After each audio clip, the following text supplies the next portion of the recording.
Okay, summary. So this is, we had a tutorial. If you're not happy with the program, I'm going to start the tutorial over right now. Okay? That's a joke. Don't.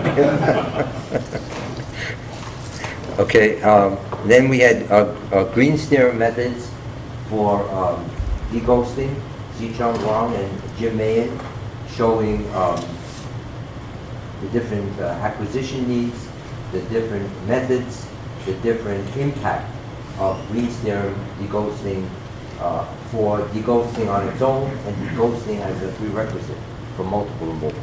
Okay. Then Paolo Terengi presented the complicated pre-salt offshore Brazil work of Andre Ferreira with impressive results in the very complex circumstances. Hung Liang with Yi Lo wrote two, I would say, landmark papers on how sub-resolution internal multiples interface with ISS. Very important work. And or the origin of how yes, fundamental work on it's a derivative method in some sense of anti-dowdy, yes, which of course is a classic on its own. Okay. Jinlong showed the importance and impact of the source, the array, source array and receiver array. There's one thing to say, yes, it will matter. Yeah, it will matter if you leave it out or put it in. But how does it enter the code, right? How does it enter? And showing the impact. That's what he did. He showed the theory, developed the theory, and he implemented and showed the difference with it and without it. Okay. Then Chao Ma and Hung Liang went to the leading order internal multiple attenuator and extended the theory to allow primaries and internal multiples to be considered as data, right? Rather than and identified terms further in the series that, when combined with that original B1, B1, B1, allows the strength of that without the deficit, right? The spurious events gone. Okay. So that's important, and that will be a code delivery. Yes. When would you use it? When you need it. Yes. There's a documentation of under what kind of exploration circumstances you should use that, and when you don't need it, right? Okay. Okay. Wilbur Herrera, he showed how you would alter a method developed by Adriano Ramirez to move from attenuate to eliminate, again with further taking of terms and allowing testing with 1D analytic data where he had an interfering primary and internal multiple of opposite phase. The internal multiple was a larger amplitude than the primary. Okay? And able to surgically remove that internal multiple and recover the primary. Yes? Mojda showed some early tests for how the lack of multi-component data in the soft ocean bottom might not be a horror, depending on the level of solidity at the ocean bottom. As several people mentioned, it is essential to test a bit deeper, where it will either gradually or rapidly become solid, and how those events get affected by multi-component, yes or not multi-component, the ocean bottom, with a soft ocean bottom. The hard ocean bottom is not an issue, because you can have that acquisition. So if you want it, you can pay for it, and then you can do what Mattson said. The question is, if you can't, is there any guide to what difference it makes? Okay?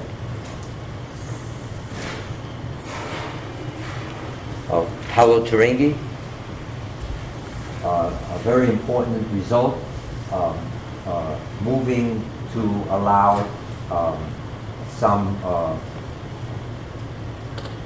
way to try to manage the horrible cost of 3D internal multiple. It is prohibitive. It would take at least a petascale machine. Okay? I understand from some sponsors that they have some proprietary ways of dealing with it, but it's an issue. Paolo Turinghi presented a compromise between 1D and full multi-D, saying sometimes the dip, you can get an estimate of the dip from the wave migration image, and if that range of dips can allow a filter into the algorithm, so you don't have to compute everything. And that's a very important contribution for rather than having to pay for what you might not need. Yes? In other words, what's the use of seeing all this wonderful offshore Brazil and onshore Saudi if you can't do it in 3D? Okay, so doing it is, being able to compute it is no small issue. Okay? So that's an important contribution. We talked about why Kristen, I'm not going to repeat that, yes? Why there's an argument for why that's a result for viability. Professor Feng Liu showed a way to regularize data as he did earlier in one parameter, now in two parameters. Okay? So there's a balancing there. His previous work was on two angles, but as he said, when people are doing NMO stretch correction, they're assuming it's flat already. Okay? And in our work, we don't do any of that. So the water bottom is this, the others are like that. When they're talking, you don't want them talking inadvertently with someone deeper. So he gets, rather than two angles, the field and the derivative at one angle, so he can have better control for the, okay? But then he has to regularize that kind of data, and he has, and he showed results. Zicheng Wang showed an overview of the numerous and important contributions he's made within his thesis, both in terms of treating limited data and in terms of expanding the capability and understanding of the inverse scattering series imaging algorithms. Okay. D. Chang showed finite difference modeling, following what Peter is saying. In other words, if we're coming and saying we're going to do replacement for PML, well, how does PML work? How does finite difference work? How does PML link to that's all part of this. Make it understand what you're talking about improving. Okay? So all of the work that Dee showed with fact, Dirichlet and Neumann separate conditions, that's how it was actually up in her results.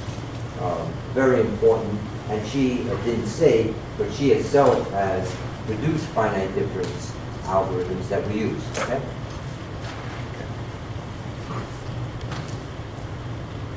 Professor Feng Liu presented his way of doing modeling, and that modeling method again incorporates he incorporates the wavelet, the source signature into an analytic function, which becomes the initiating function or wave into the finite difference. So there's explicit entry of the wavelet because it matters. It could matter for applications like FWI where you want amplitude control. Modeling the phase and amplitude of P waves in a heterogeneous terrestrial media. We said we take two coupled equations and basically substitute, we get rid of the shear wave. just substituting it away. And if you, then you can see how that equation is giving you different histories in that description, and you can shut down certain histories if you decided you're not interested in them. If you're interested in them, you'll get, for a P-wave source, everything that results in a P-wave measurement, okay? If that's what you're interested in. But that's not my immediate interest. So I think that's about it. Again, the message is we're grateful, we're appreciative for the opportunity that we know is rare.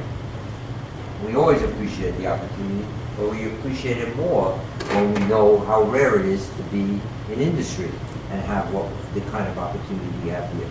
So I thank you for your support, your encouragement. We'll certainly follow Peter's suggestion to come into your office tomorrow.